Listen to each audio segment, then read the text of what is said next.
ማወራላችሁ በዮሐንስ ወንጌል ምዕራፍ 4 ላይ ያለውን ቃል ነውና በሰማርያ ሊያልፍ ግድ ሆነበት። ማን? ኢየሱስ። በየት? በሰማርያ።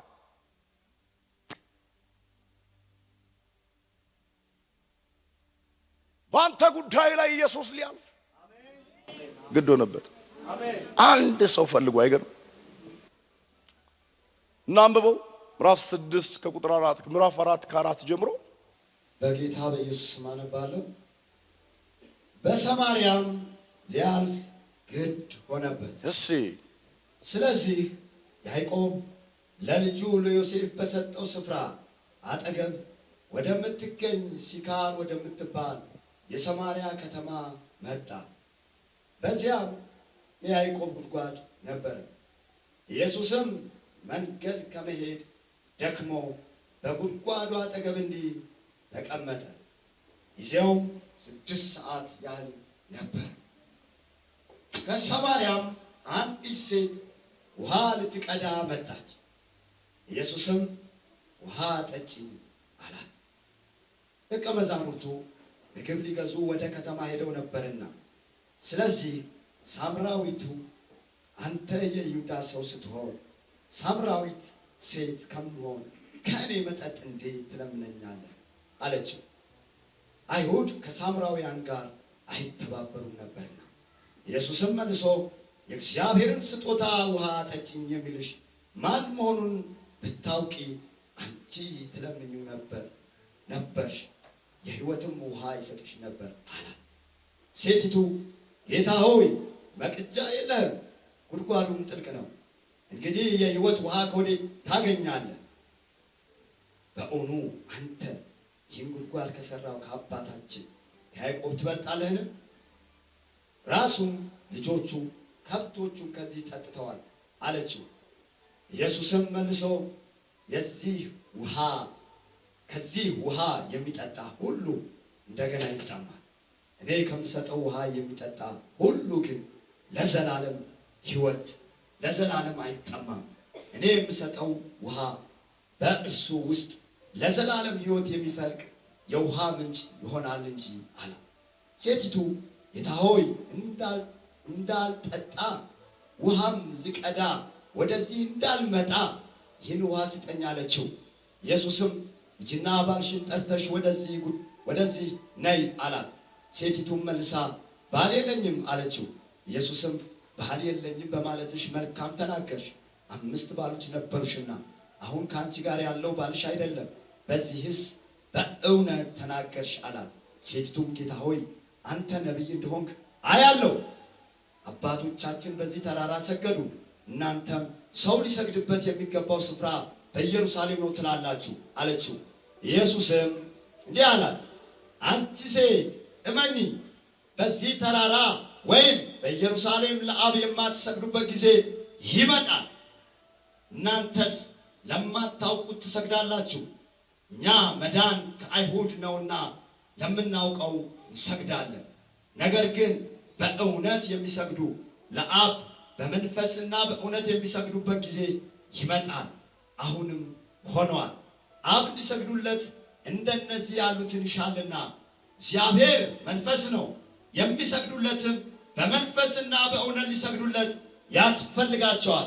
ሴቲቱ ክርስቶስ የሚባል መሲህ እንዲመጣ አውቃለሁ፣ እርሱ ሲመጣ ሁሉን ይነግረናል አለችው። ኢየሱስ ምን የምናገርሽ እኔ እሱ ነኝ አለ። በቃ ለጌታ ክብር እናምጣለት። ዛሬም አንተን የሚናገርህ መሲሁ ነው፣ አዳኙ ነው። ለእግዚአብሔር ክብር ይሆንለት።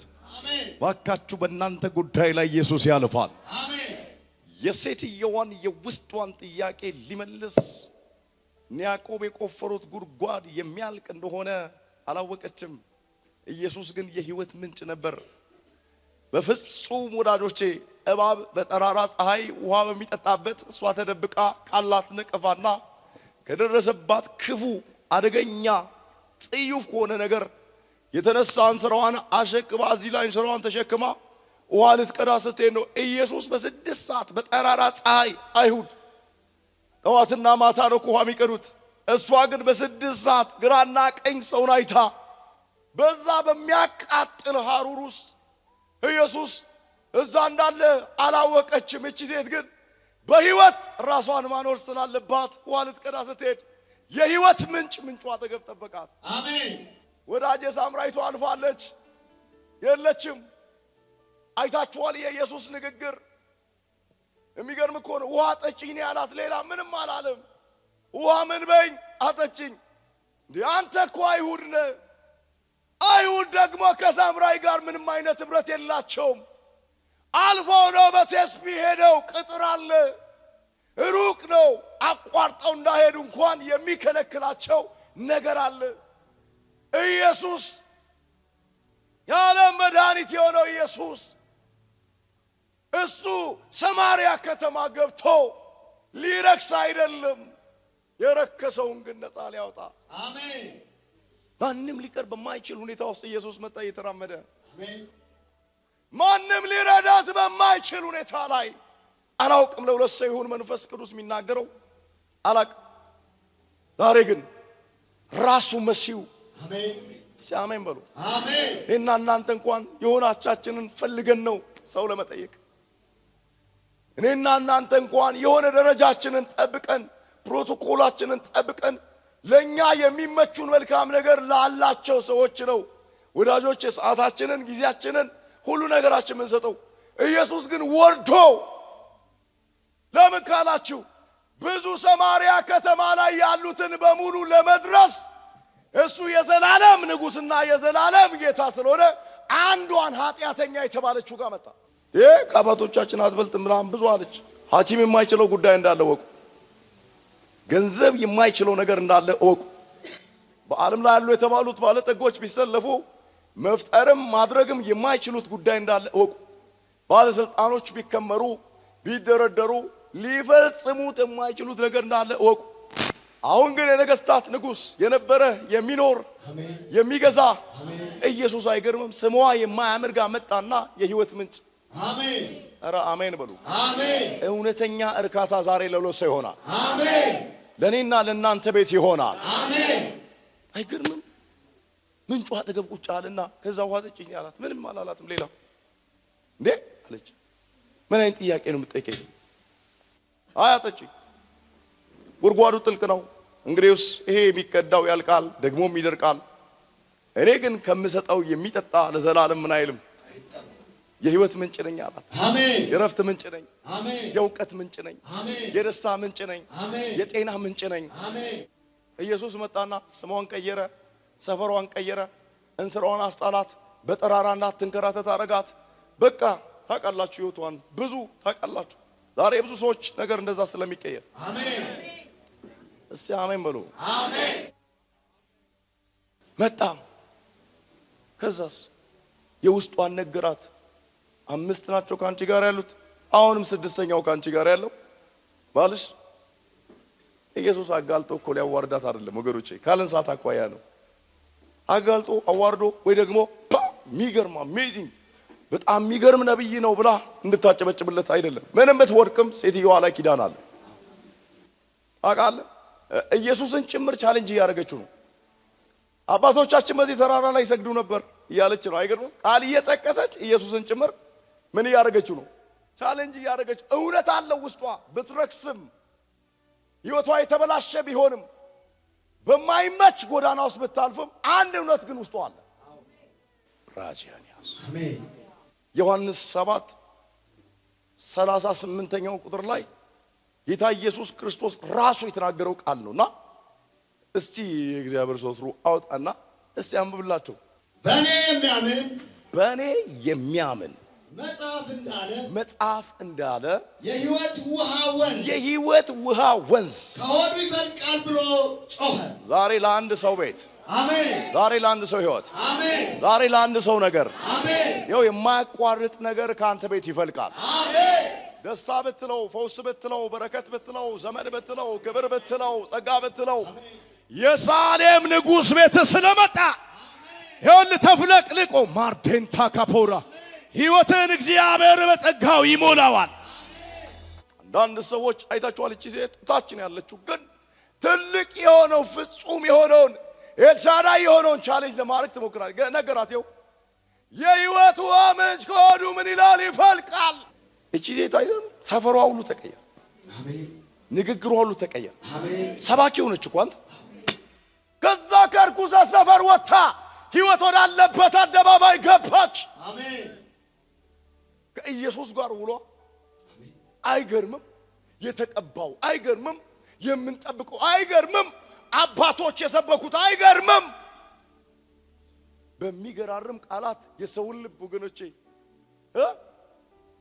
ካወራችላቸው ከተናገረችላቸው መተዋይተው የሚገርም እኮ ነው። እሷ እኮ የተናገረችው አጭር ደቂቃ ነው። ኢየሱስም ደግሞ ትንሽ ደቂቃ ነው ከሷ ጋር የቆየው።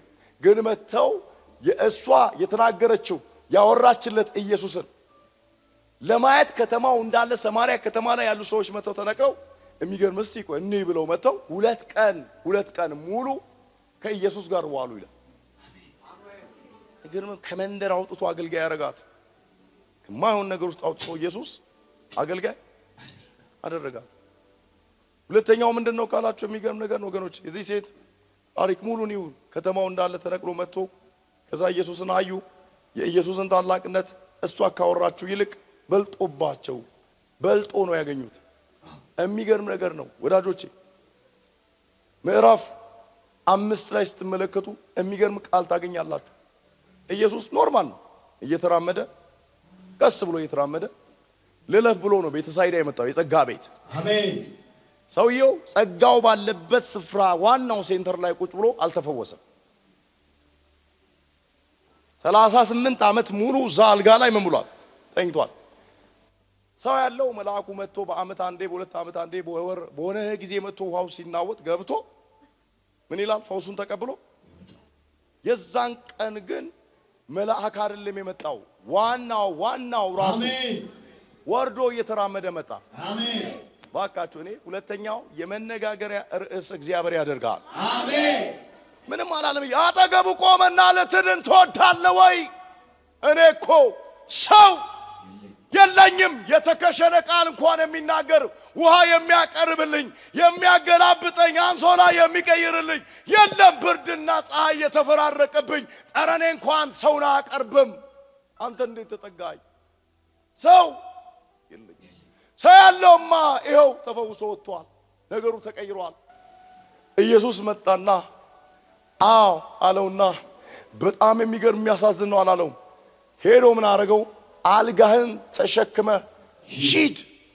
ከአፉ የወጣው ቃል ሰውየው ወገብ ላይ፣ ሰውየው ደም ስር ላይ፣ ሰውየው ነርቭ ውስጥ፣ ሰውየው ኦርጋን ሲስተም ውስጥ የገባውን በሽታ በአፉ ቃል ነቅሎ ጣለለት። ራጃን ያሳኪያማው ብድግ አለ። ያ 38 ዓመት የገዘፈውን አልጋ በአንድ እጁ እንደዚህ ተሸክሞ ፍጡር አይደለም እሱ ጋር የመጣው ፈጣሪ እንጂ። አሜን። ዋው! የሆነ ከንፈር መጥቶ የሚሄድ አምላክ አይደለም እሱ ጋር የመጣው። ራሱን እንኳን የሌላ እንደው ሌላ አርጎ እንኳን መስራት የሚችል አምላክ ነው የመጣው። አልጋን ተሸክመ ሄደ ይሮጥ። ባካችሁ ኢየሱስ ያልፋል። አሜን። የዛችን ሴት ህይወቷን ቀየረ። ይሄንን ሰው ስጋውን ፈወሰ። ሶስተኛ ዮሐንስ ወንጌል ምዕራፍ 1 ቁጥር 44 ኢየሱስ ናትናኤል ጋር ወርዶ መጣ። ፊልጶስ አገኘውና ሙሴ በግ ነቢያት የጻፈው የተረከው የተናገረው የናዝሬቱ ኢየሱስን አግኝተነዋል ብሎ ሲያወራ ማን? ፊልጶስ ለማን? ለናትናኤል አግኝተነዋል፣ አዳኙን አግኝተነዋል፣ የተባለለት የተነገረለት የተተነበየለት የናዝሬቱ ኢየሱስን ምለነዋል ብሎ ሲያወራው ከናዝሬት መልካም ነገር ይመጣልን?